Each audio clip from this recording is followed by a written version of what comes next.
할렐루야. 오늘은 7월 11일, 7월 두 번째 주일입니다. 지난 한 주간 동안에 걸쳐서 2차 백신까지 맞으시느라 수고하셨습니다.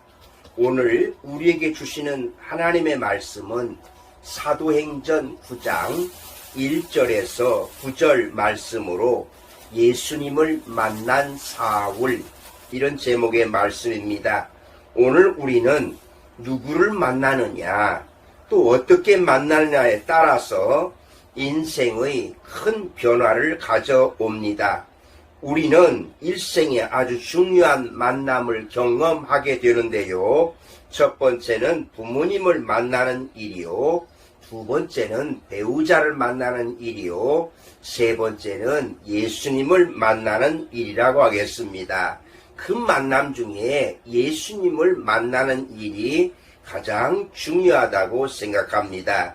특별히 여러분들이 군대에서 만남이 하나님의 축복임을 꼭 기억하시기를 바랍니다. 사도행전 9장에 보면 이방인의 사도로 세움을 받은 사도 바울의 대회심 사건이 기록되어 있습니다. 우리가 하나님의 자녀가 된 것은 하나님의 은혜 중에 은혜요, 축복 중에 축복입니다. 실로 하나님의 은혜는 우리의 지혜나 상식으로는 측량하기에 불가능한 것입니다. 오늘 본문은 회심이 얼마나 귀하고 하나님께서는 회개하는 사람을 얼마나 사랑하고 크게 쓰임받게 하시는지를 교훈해 주고 있습니다. 먼저 회심 이전에 사울에 대해서 살펴보겠습니다. 사울은 유대인들이 스데반을 죽일 때에 현장에 있었을 뿐만 아니라 그 일의 증인으로서 선택된 사람이었습니다. 이는 그만큼 그가 유대교에 열심 있는 자였음을 보여주는 대목이라고 하겠습니다. 사실 사울은 히브리인 중에 히브리인요, 바리새인 중에 바리새인으로서 당대의 유명한 교법사 가말리엘의 문화에서 수학하였던 철저한 유대교인이었습니다. 그리고 유대교에 대한 그의 이러한 열심은 자연스럽게 유대교를 해를 끼치고 있다고 여겨진 기독교에 대한 극심한 박해로 나타나게 되었습니다. 그는 기독교인을 박해하는 것이 죄라는 사실을 알지 못했습니다.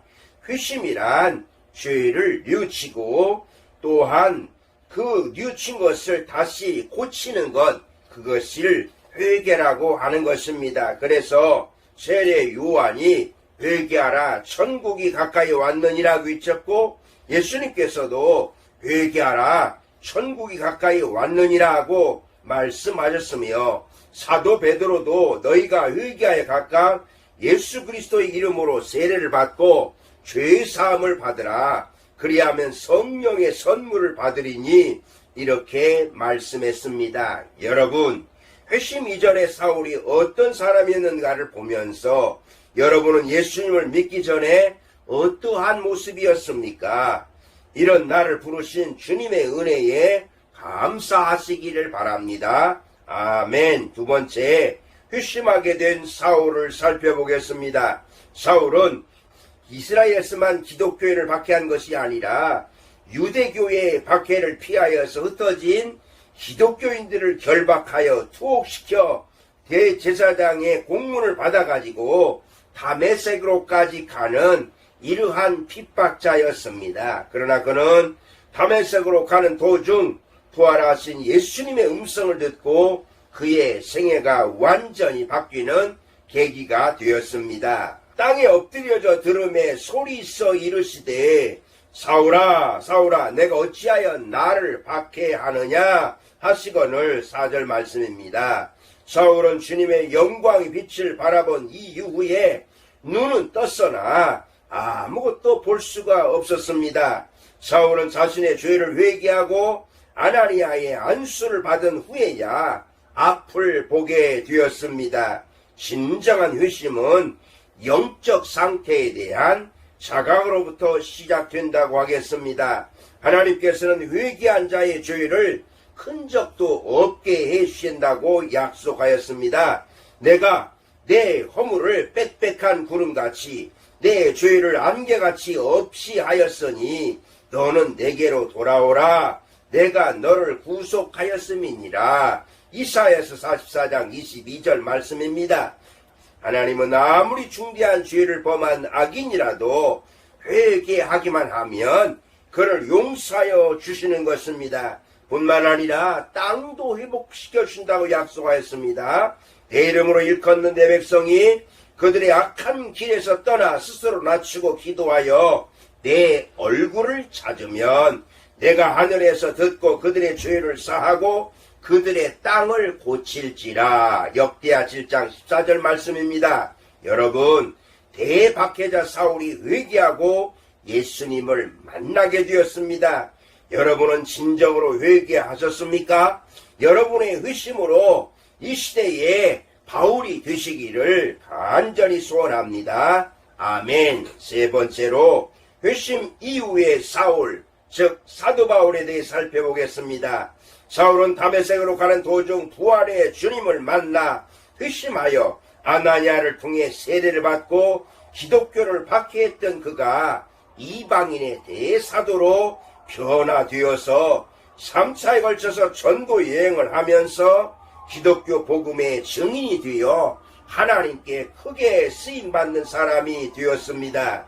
마태복음 3장 8절을 보면 회개에 합당한 열매를 맺으라고 말씀하십니다. 사울은 회심 이후에 버릴 것은 버리고 취할 것은 취하며 일평생 복음을 전하면서 귀하게 살면서 회개에 합당한 열매를 맺었던 것입니다. 회개는 과거의 그릇된 행실을 뉘우치는 것만이 아니라 죄에서 떠나 하나님께로 돌아가는 것을 말하는 것입니다. 회심 이후에 중요한 것은 회개에 합당한 열매를 맺는 것입니다. 하나님께서는 회심한 사울에게 아나니아를 통해 안수하게 해서 성령으로 충만하게 해주었습니다. 회개에 합당한 열매를 맺게 되면 성령 충만한 역사가 일어나는 것입니다. 여러분, 기독교인들을 받게 했던 사울이 회심하여 이방인의 대사도로 변화되어 복음의 증인이 되었듯이 죄를 범했을 때 매 순간마다 회개하고 회개에 합당한 열매를 맺어 하나님께 크게 쓰임받는 여러분들이 되시기를 소원합니다. 여러분들이 군대 생활하면서 그리고 군인교회에 나와서 말씀을 받으시고 사울이 만났던 예수님을 만나시고 변화되심으로 여러분들로 인하여서 많은 전우들과 여러분 주변의 사람들이 예수님을 믿고 구원받기를 주님의 이름으로 축복합니다. 예루살렘 중대 형제 여러분, 오늘도 말씀을 집중하여 경청하시고 정성을 다해서 감상문을 써서 보내주시기를 부탁드립니다. 아멘. 기도하시겠습니다. 살아계신 하나님, 오늘도 하나님의 말씀을 받고 다시 한번 저희들로 하여금 이제 사울이 변하여 사도 바울이 된 것처럼 저희들도 예수님을 믿고 회개하여 변화됨으로 사도 바울이 되어서 예수 그리스도의 복음을 전하는 증인이 되게 하여 주시옵소서. 감사하며 예수님의 이름으로 기도드리옵나이다. 아멘.